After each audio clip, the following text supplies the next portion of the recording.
When I first came across the law of attraction over 30 years ago, one of the ideas that came up over and over again was fake it till you make it.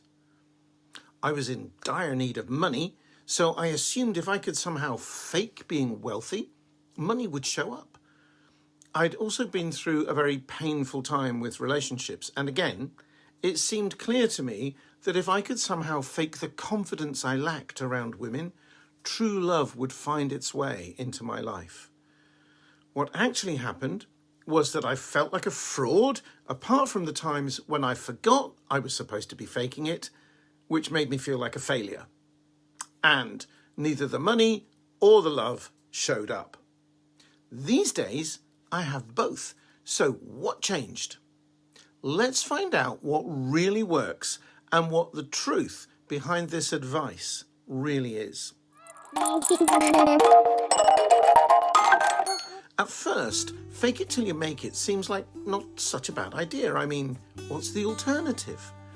Going about feeling miserable and hopeless is hardly a recipe for changing your life for the better, let alone manifesting anything. But I couldn't figure out how to fake feeling wealthy. Well, let's say affluent. That might be a better word. When I literally couldn't pay my bills or even buy my friends a drink at the pub.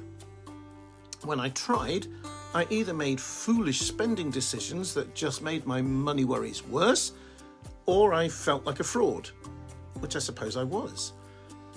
And as for faking confidence around women, I could sort of strut around, although when you can't buy a girl a drink, you don't exactly feel confident anyway, so the two things were linked. But the strutting, I imagined, must have been obvious to any even faintly observant woman, so it made me feel more self-conscious, not less. As you can see, faking it till I made it was a disaster. The truth is, you don't need to fake anything to get what you want from life. The reason for that is because you already have it all. Now, I know that sounds like a platitude or maybe even a lie, so I'd better explain what I mean, and I'll do that by telling you what I discovered about manifesting, which is actually very easy. The issue is, we believe that the things we want have to come from outside us, so we look around for a source. Where is money going to come from? Do I need a new job or a pay rise? Could I win the lottery? Or dream the name of the winning horse in some race? As for love, well, of course that has to come from another person, doesn't it? Doesn't it? Well, no. Now, this is a big lesson for a short video, so I'll try to cut to the chase. You'll find more of my very simple and down-to-earth ideas about how to manifest anything you want in my free ebook, Let's Manifest a Ferrari. I'll put a link at the top of the description so you can just get yourself a copy. The reason you think you have to fake anything, whether it's confidence or affluence or whatever, is because you believe that you're not enough. Let me show you.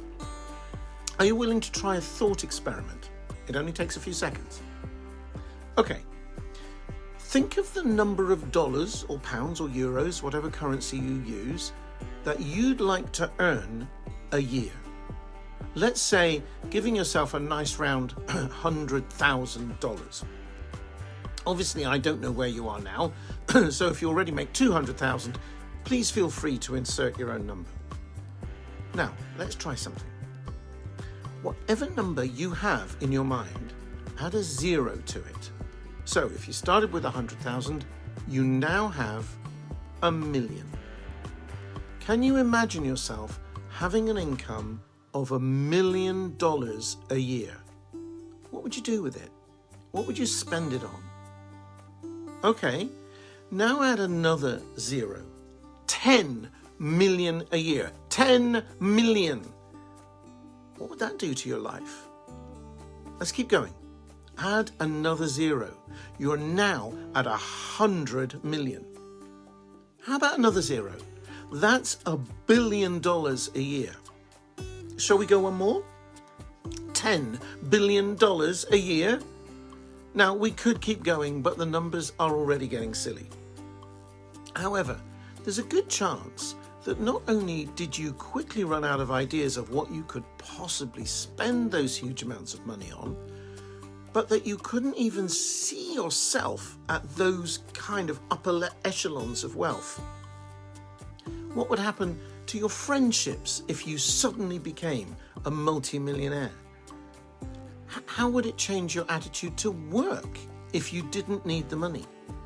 If you have children, how would it change your thinking about teaching them about work or saving, given that they'd be in line for inheriting a fortune? Of course, there are some people who are super wealthy, but for most of us, not only can we not imagine having that kind of wealth, but we begin to squirm a bit inside.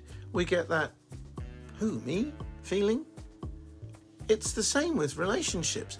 When I was single, there were goodness knows how many women I'd never dare to ask out, even when I did have some money, because one look at them would assure me that a woman so beautiful would never want to go out with someone like me. I'd make that judgment based entirely on how she looked without knowing a single thing about her. The point I'm coming to here is that what we feel inside is that we don't deserve some level of love or wealth, or when you boil it down, happiness. You can see that from here I could go down all kinds of rabbit holes, telling you to examine your childhood messages and memories perhaps. But you don't need to do that. Because as soon as you can identify that what's keeping you from asking the girl or guy out or getting more money or whatever it is you want is down to a feeling you have inside, then immediately you're free to change it. After all, there are plenty of people with more hardship in their history than you who've done all right for themselves, aren't there? There is no shortage of people with more obstacles or disabilities or bad educations or traumatic memories than you've ever had who broke through and are living happy and successful lives, is there? The only thing that's ever stopping you is the feeling that you can't have it or don't deserve it, and the thoughts that accompany the feeling. You don't need a psychotherapist to fix that. All you need to do is ignore it. To believe it as a fact about yourself is as daft as believing that a cloud in the sky means the sun is never going to shine again.